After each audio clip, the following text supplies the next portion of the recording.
আসসালামু আলাইকুম, welcome back to my channel. মাত্র 10 মিনিটে কিভাবে অল্প উপকরণে খুব সহজে ক্রিসপি চিকেন ফ্রাই তৈরি করা যায় সেই রেসিপিটাই আজকে আপনাদের সাথে শেয়ার করব।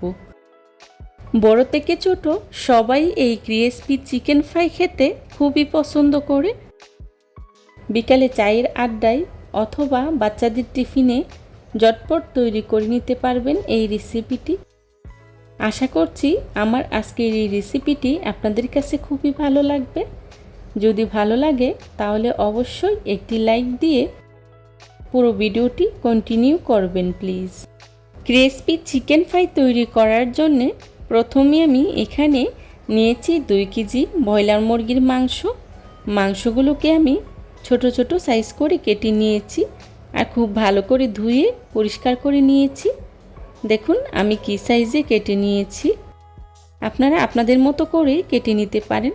তবে ছোট সাইজ করে কেটে নিলে এর ভিতরে মশলাটা খুব তাড়াতাড়ি ঢুকে যায় আর খুব একটা সময় ম্যারিনেট করে রাখতে হয় না। আর এই ছোট সাইজের ফ্রাইগুলো খেতে ভীষণ মজার হয়। এখন এর মধ্যেই দিয়ে দিচ্ছি আদা বাটা 3 টেবিল চামচ, রসুন বাটা 2 টেবিল চামচ, দিয়ে দিচ্ছি লাল মরিচের গুঁড়া 2 টেবিল চামচ, জিরে গুঁড়া 1 টেবিল চামচ, হলুদের গুঁড়া 1 টেবিল চামচ, আর দিয়ে দিচ্ছি গরম মশলা গুঁড়া 1 টেবিল চামচ, দিয়ে দিচ্ছি ম্যাজিক মশলা 2 টেবিল চামচ, আর দিয়ে দিচ্ছি গোলমরিচের গুঁড়া 1 চা চামচ, লবণ 1 চা চামচ, দিয়ে দিচ্ছি সয়া সস 1 টেবিল চামচ, আর দিয়ে দিচ্ছি টমেটো সস 2 টেবিল চামচ, আর দিয়ে দিচ্ছি লেবুর রসটা অবশ্যই দেওয়ার চেষ্টা করবেন। এতে করে চিকেন ফ্রাইটা খুবই সফট হয় আর খেতেও খুবই ভালো লাগে। এখন সবগুলো উপকরণ আমি একসাথে খুব ভালো করে মাখিয়ে নেব। মশলাগুলোকে আমি কিছুক্ষণ সময় নিয়ে চিকেনের সাথে খুব ভালো করে মাখিয়ে নেব। এতে করে মশলাটা খুব ভালো করে চিকেনের গায়ে লেগে যাবে। চিকেনের সাথে মশলাগুলোকে আমি খুব ভালো করে মাখিয়ে নিয়েছি। এখন ঢাকনা দিয়ে ঢেকে কিছুক্ষণের জন্য রেস্টে রেখে দেব। আপনারা চাইলে 5 ঘন্টা অথবা এর বেশিও রেস্টে রাখতে পারেন। আমি 10 মিনিটেই তৈরি করে দেখাচ্ছি, তাই বেশিক্ষণের জন্যে রেস্টে রাখবো না, আপনারা চাইলে রেস্টে রাখতে পারেন। ফিরে এলাম কিছুক্ষণ পর। এখন মশলার সাথে মাংসগুলোকে আমি আবারও খুব ভালো করে মাখিয়ে নেব। মাখানো হয়ে গেলে এর মধ্যে দিয়ে দিচ্ছি ময়দা দিয়ে খুব ভালো করে মাখিয়ে নেব। আমি এখানে 2 কেজি মাংসের জন্যে 2 কাপ ময়দা নিয়েছি, আপনারা চাইলে আটাও ব্যবহার করতে পারেন। এখন খুব ভালো করে মাখিয়ে নেব। দেখুন আমি কিভাবে মাখিয়ে নিচ্ছি।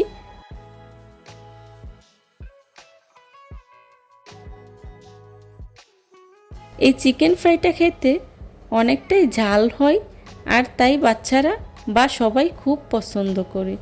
এখন এর মধ্যে দিয়ে দিচ্ছি ধনিয়া পাতা কুচি আর দিয়ে দিচ্ছি কাঁচামরিচ আর লাল মরিচ কুচি করে। এতে করে কাঁচামরিচের আর ধনিয়া পাতার খুব সুন্দর একটা ফ্লেভার আসবে আর চিকেন ফ্রাইটা খেতে ভীষণ ভালো লাগবে। মাখানো হয়ে গিয়েছে, দেখুন আমি কিভাবে মাখিয়ে নিয়েছি। এবার চুলায় একটি প্যান বসিয়ে পরিমাণ মতো তেল গরম করে নিয়েছি। এখন এর মধ্যেই দিয়ে দিচ্ছি ফ্রাইগুলো দিয়ে আমি খুব ভালো করে ভেজে নেব। চিকেন ফ্রাইগুলো দিয়ে চুলার আঁচটা মিডিয়ামে রেখে ফ্রাইগুলোকে আমি খুব ভালো করে ভেজে নেব। এক পাশ হয়ে গেলে উল্টে দেব। এভাবেই উল্টে পাল্টে খুব ভালো করে ভেজে নেব। চুলার আঁচটা মিডিয়ামে রেখে ফ্রাইগুলোকে ভেজে নিলে ফ্রাইয়ের ভিতরটা খুব সুন্দরভাবে পুরোপুরি সিদ্ধ হয়ে যাবে। আমার ফ্রাইগুলো প্রায় ভাজা হয়ে গিয়েছে। এখন চুলা থেকে নামিয়ে নেব। দেখুন কত সুন্দর একটা কালার এসেছে। আর এই চিকেন ফ্রাইটা খেতেও কিন্তু ভীষণ মজার হয়। আমার এই রেসিপিটা ফলো করে বাসায় একবার হলেও ট্রাই করে দেখবেন, আর কেমন হয়েছে আমাকে কমেন্টস করে জানাবেন। আমার ফ্রাইগুলো ভাজা হয়ে গিয়েছে, এখন একটি সার্ভিং ডিশে সার্ভ করে নিচ্ছি। এই ক্রিসপি চিকেন ফ্রাইটি তৈরি করা খুবই সহজ। হঠাৎ বাসায় মেহমান আসলে ঝটপট এই রেসিপিটি তৈরি করে দিতে পারেন। আপনাদের সুবিধার্থে আমি আরও কিছু ফ্রাই বেজে দেখাচ্ছি। এভাবে আমি সবগুলো ফ্রাই বেজে নিয়েছি। চেষ্টা করেছি খুবই সহজভাবে আজকের এই রেসিপিটি আপনাদের সাথে শেয়ার করার জন্যে। আশা করছি আমার আজকের এই রেসিপিটি আপনাদের কাছে খুবই ভালো লাগবে। যদি ভালো লাগে তাহলে অবশ্যই লাইক, কমেন্ট, শেয়ার এবং সাবস্ক্রাইব করে পাশে থাকা বেল আইকনটি অন করে দিবেন, যাতে করে আমি ভিডিও ছাড়ার সাথে সাথেই আপনাদের কাছে নোটিফিকেশন পৌঁছে যায়। আপনাদের একটি লাইক এবং একটি কমেন্টস আমাকে নতুন নতুন কন্টেন্ট তৈরি করতে অনেক উৎসাহ যোগায়। চিকেন ফ্রাইগুলোকে আমি একটি সার্ভিং ডিশে সার্ভ করে নিয়েছি, আর টমেটো সসের সাথে খেতে ভীষণ মজার হয়। আমার রেসিপিটা ফলো করে বাসায় ট্রাই করে দেখবেন, আশা করি নিরাশ হবেন না। রেসিপি ভালো লাগলে ফ্রেন্ডস অ্যান্ড ফ্যামিলির সাথে শেয়ার করবেন। এ ধরনের সব ঘরোয়া এবং মজার মজার রেসিপি পেতে আমার চ্যানেলটি ভিজিট করে আসবেন প্লিজ। যারা এতক্ষণ ধৈর্য সহকারে আমার ভিডিওটি দেখেছেন তাদেরকে জানাই অসংখ্য ধন্যবাদ। আমার পরবর্তী রেসিপি দেখার আমন্ত্রণ জানিয়ে আজকের মতো এখানেই বিদায় নিচ্ছি। সবাই ভালো থাকবেন, সুস্থ থাকবেন। আল্লাহ হাফেজ। আসসালামু আলাইকুম।